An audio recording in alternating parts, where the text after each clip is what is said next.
Aloha Aina, and welcome to another segment of Voices of Truth, brought to you by the Kiwani Foundation.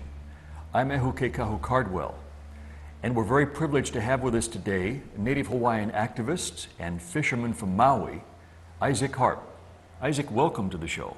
Hey, mahalo, Ehu. Thank you for inviting me. It's a pleasure to be here today. We're very excited to have you here today. And we want to talk today about something that we hear a lot about. Two words that we hear a lot about in the Hawaiian movement. And those two words are blood quantum. First of all, let's talk about what does blood quantum mean? And then I want you to tell us where it came from. Well, blood quantum means requiring a certain percentage of a certain type of racial blood to qualify for one thing or another, I guess. That's what blood quantum is. Okay, and how is it used with respect to Native Hawaiians today? Please tell me how it's used. Well, the United States is actually the entity that introduced the blood quantum to Hawaii to qualify for Department of Hawaiian Homelands. They only provide Hawaiian Homelands to Native Hawaiians who have 50% blood of the native peoples of Hawaii or more. And I see that as a divide and conquer tactic by the United States after they came and infiltrated our country and started taking control. Good. So I want to come back to something you just said a moment ago because it may be a surprising fact to some people. And that is, it was the United States that introduced blood quantum. Right. No Native Hawaiian person or entity or government ever introduced blood quantum, correct? Correct. It came from the United States, and the citizenship of Hawaii was more than just Hawaiians of 50% more or more blood, or Hawaiians of any percent of blood. We also included many non-Hawaiians as citizens of the country.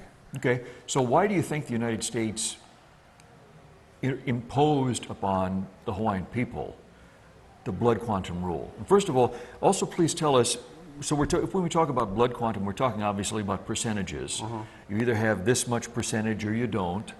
And if you do, that qualifies you for certain things, I presume, yes? Correct. And if you don't, well, we're very sorry, but you lose out on certain things, yes? Right. Talk a little bit about that. What are the percentages? Where do they draw the line?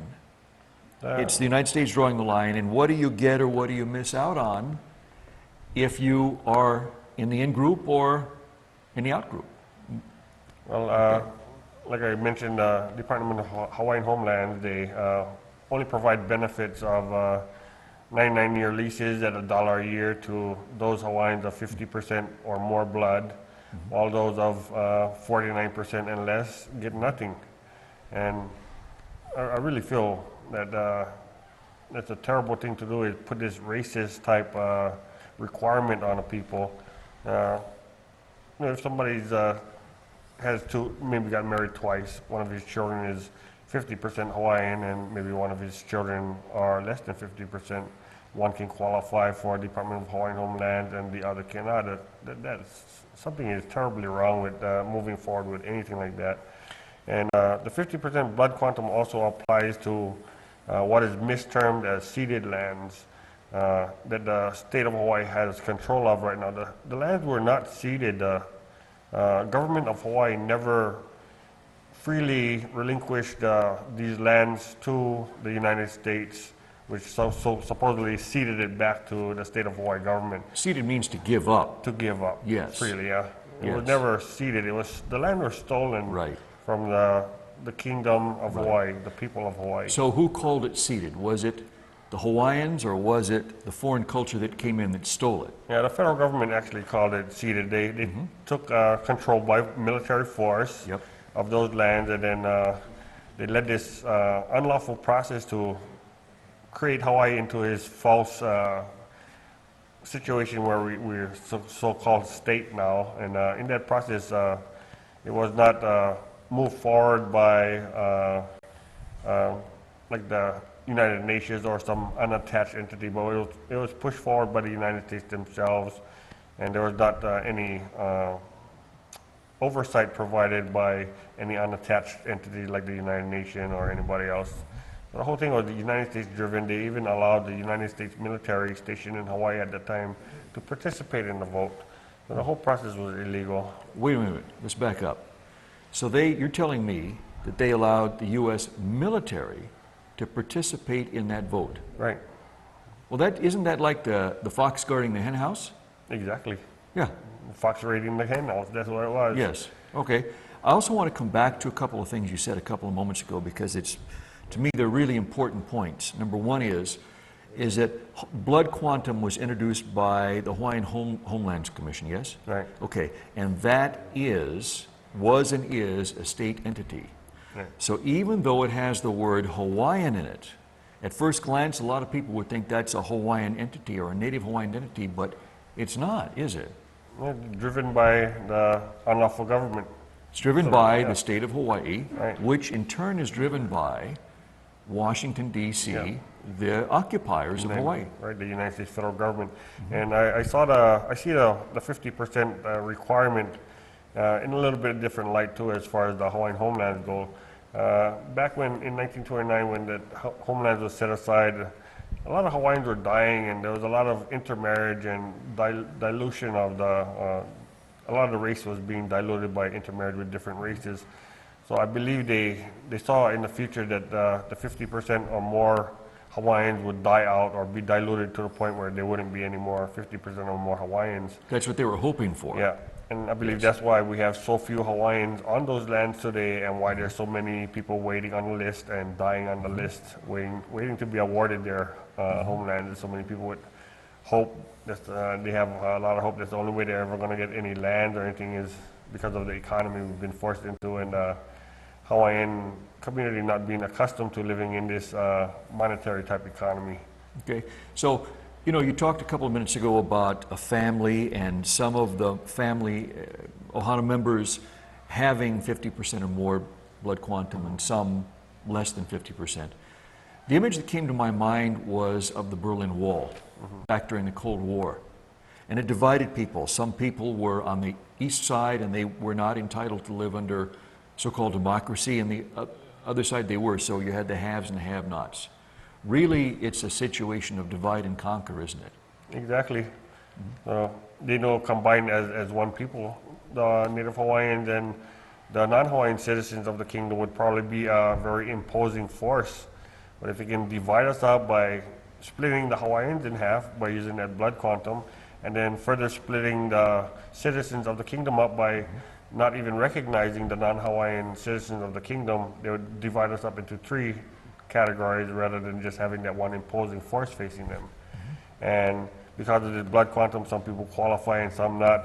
They create infighting within the Hawaiian community. Yes. And the Native Hawaiian, non-Native Hawaiians, they feel totally left out of the process. So a lot of them can't support what the Hawaiians are doing because they've been totally cut out of the picture. So it's a total divide and conquer technique. Exactly. Yeah, good. All right, so now let's talk about blood quantum again, but let's talk about it from the standpoint of how it should be structured.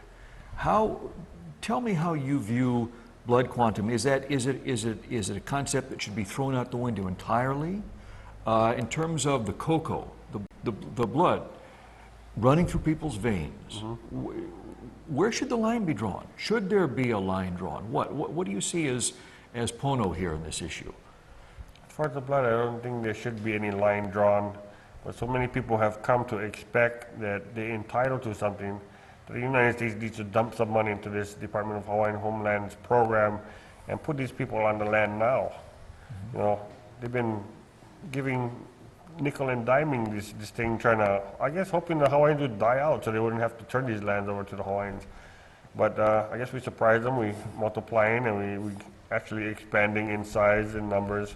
I think there's something like 6,000 people on the land and like 18,000 people on the waiting list. So since 1921, you only got 6,000 people on. I think everybody should have been on the land by now. Of course. And not having kupuna die on the waiting list, people getting turned down because they can't qualify for loans, and placing these United States regulations on what kind of structure you can build and things on your property. So what you're saying then is that if a person has one drop of Hawaiian blood in them, they're Native Hawaiian, yes? Yes. Yeah.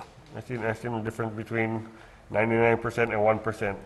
They got Hawaiian, they have an ancestor that was, Exactly. and including I include the non-Hawaiian citizens as a Hawaiian. Well, we'll get to that in a minute. Yeah, okay. But just for the people, you're getting ahead of me here, Yeah. Isaac. But just for the people in terms of with blood, if they have one drop of blood, then they should be Native Hawaiian. Yeah, Yeah. exactly. Yeah. Yeah.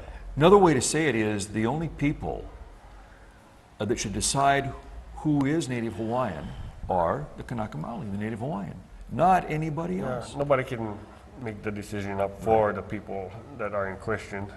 Only we have that right to make the decision. And only we have the right to any form of sovereignty we want to seek or anything that affects us. Only we have that right to make that decision. All right, good.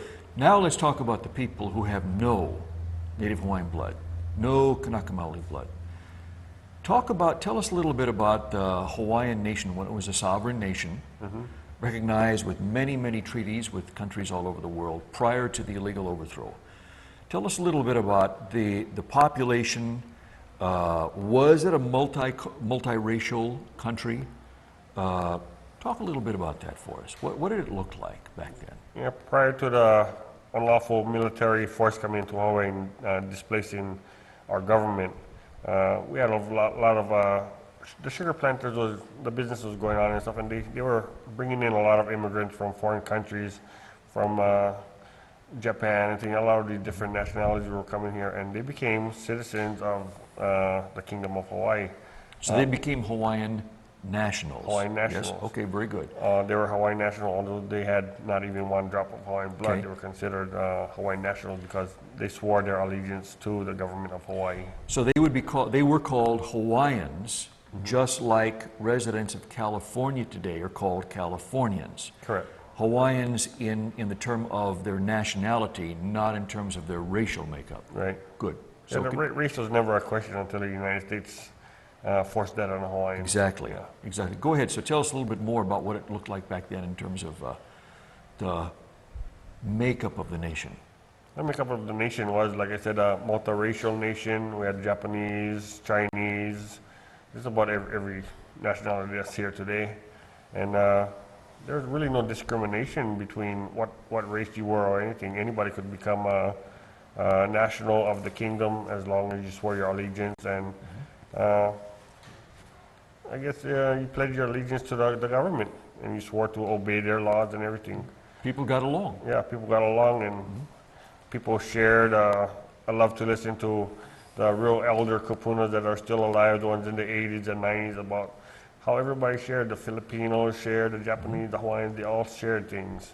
But the United States, I guess, for some reason, they decided to try and divide all that warm, friendly, sharing type lifestyle because our lifestyle was more of a bartering system where we traded for goods with other people, and trading doesn't generate taxes for the government, and that's why they want to force us into this dollar type Yes. exchange. Well, again, divide and conquer. Yeah, exactly. I seem to recall hearing that when the government was overthrown, when the Queen was overthrown, there were some people who were not Kanaka Maoli who came to the Queen and pledged their allegiance to her and said, "We're with you. As Hawaiian nationals, we're with you, and you can count on us to help defend this nation against the interlopers." Is that true?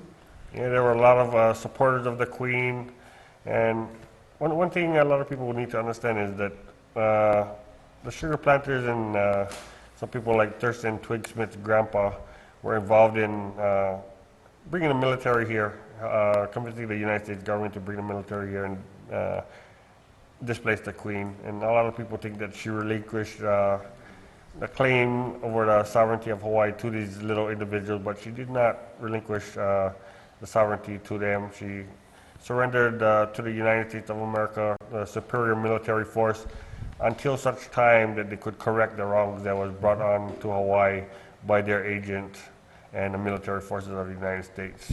So she never relinquished one thing. No. ever. No. And what she did was a move that was strictly temporary to avoid bloodshed of her own people, Right.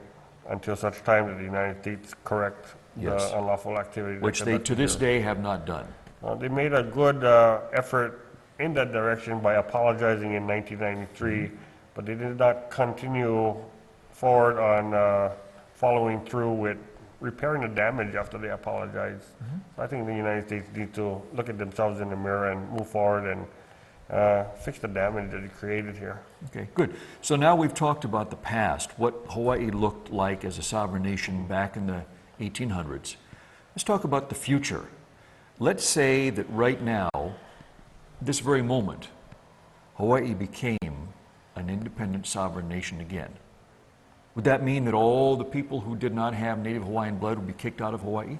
Well, absolutely not. Everybody calls Hawaii home. I think it would. No Hawaiian I really know that wants to kick anybody out of Hawaii. Everybody that calls Hawaii home has a special feeling for the islands, and I think they moved here for some reason. It's a beautiful place. There's beautiful people. So I see a independent Hawaii nation as accommodating to everybody that's here, not trying to kick anybody off. There's been a lot of land exchanges that were unlawful, and I believe the United States federal government is responsible for reparations for these illegal transfers. It's not, we don't want to move people off their land that they believe they bought lawfully under the United States government. They believe that the United States is here legally, which is not. So I believe any impact should be on the federal government and not any of the residents of Hawaii. Okay, so nobody's going to be thrown out of their houses. There's not going to be any bulldozers come in and bulldoze your house down if you're not Hawaiian. No. Any businesses going to be closed or shut down because you're not Hawaiian? Not that I see anything like that. And we wouldn't go bulldozing. I don't think any Hawaiian would bulldoze on anybody's house. Of course not. The only one who would do that is the United States. Exactly.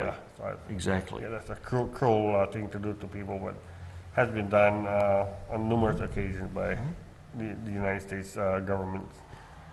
Good. So, you know, a lot of people, a lot of non-Hawaiians who are not informed about what we've been talking about here have actually expressed some fear about if Hawaii became independent. Oh, well, I wouldn't have, or my family wouldn't have a place here anymore. That's their misconception.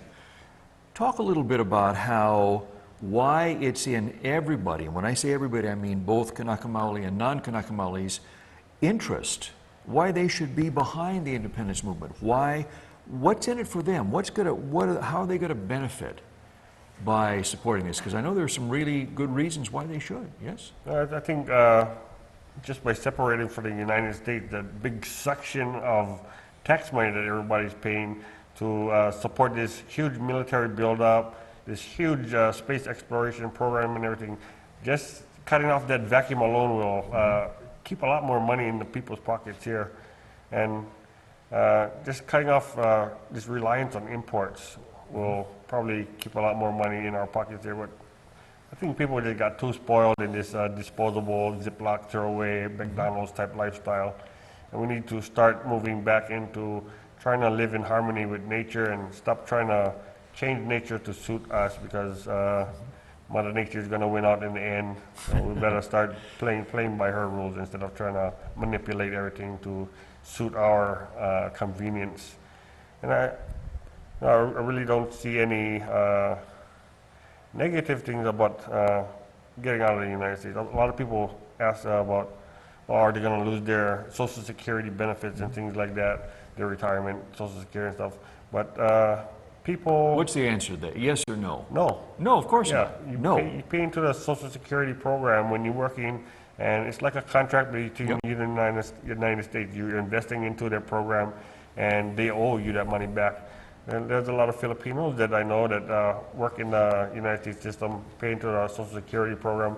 Then when they retire, they move back to the Philippines because there the dollar bill is worth a lot more, and they get their Social Security check sent to the Philippines. Exactly. So they won't be losing any of So the those system benefits. already exists all over the world. Right. Okay. What about the tourist industry? Is that going to go away? They're going to say, don't come to Hawaii for vacation, we don't want you anymore? I don't think the tourism industry will go away, but I think it's going to change significantly than from what you find here today. We have a lot of things that can be found in Florida, in California, jet skis, parasails, power boats, rides, and things like that. I think it'll be more evolve into what the tourists are actually, a lot of them are coming here to learn about Hawaii, about the culture. They want a unique experience, not something that they can find anywhere from Florida to California as far as the ocean activities and things go. They want something different. They want a lot of people in the North America, unfortunately, they really don't have any culture. So they're hungry for learning some cultural things, and I think the Hawaiians really want to share that, the aloha and everything that we have, if we just have the opportunity to do that. Great. Isaac, what about the possibility of duality of citizenship? You think it might be set up so that somebody who wants to can be both a citizen of the sovereign nation of Hawaii as well as an American citizen? I believe we have really no choice, because there are a lot of Hawaiians that I know that are proud to be American, and that's an individual choice that they have every right to make as an individual. So I believe a lot of them support the United States because they were raised, I guess, I like to say brainwashed myself, but I don't want to insult people by saying anything like that. Kalamayau. But some people do support the United States, and that's their freedom of choice. And if they want to become a citizen of Hawaii and reside here, I also support them becoming a citizen of Hawaii while retaining their United States citizenship. Good. So in a real sense, they can have their cake and eat it too if they want to, from the citizenship standpoint. I believe so. That's my preference. Yeah. I can't say what the government itself will do, not. but I think from the discussions I have with the various listservs I involved with, the discussions and everything, everybody's pretty much open to that occurring. Everybody should have the freedom of choice. So one of the main things that would not exist anymore, should an independent Hawaiian nation come into being again, would be this divide and conquer. Would be, if I win, you have to lose, and if you win, I have to lose. That would go away, because the Hawaiian culture is one of inclusive. Right. Sharing Yeah. and caring. Yeah, Not what is mine and what is yours. exactly. You know? When we Exactly. share, you need some, I have extra, here's some. It's more about like living as a family, Yes, rather than so everybody trying to get to the top of the mountain, being the king of with the mountain. nobody left out. Yeah, Yeah, good. yeah. Isaac, what do you think the main contribution of an independent Hawaiian nation, as you've described it, with everybody included, what do you think the main contribution to this planet would be? I think we could probably serve as a role model of how the planet can live without killing each other, with all these wars and everything. And I would really love to see Hawaii serve as a peace headquarters for the world. So we can share this aloha spirit that we so famous for in the tourist industry and everything. Share this with the world to hopefully educate everybody on how you can love your neighbors and things without killing them to take their oil, without killing them to take their gold or anything like that.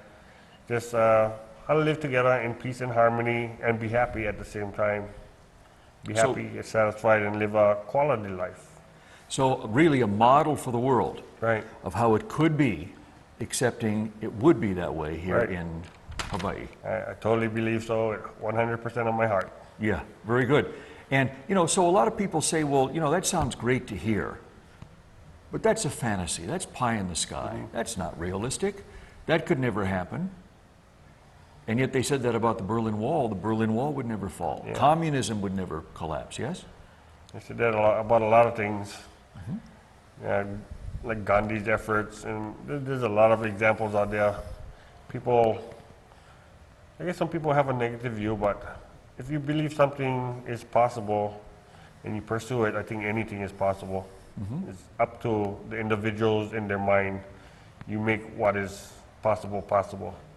So really all of the models we've been talking about in terms of nation building, citizenship, the Social Security issue, all of those things, all those models exist and are working well somewhere in the world right now. And usually with United States involvement in some way. So in other words, this is not like reinventing the wheel. These things are already going on.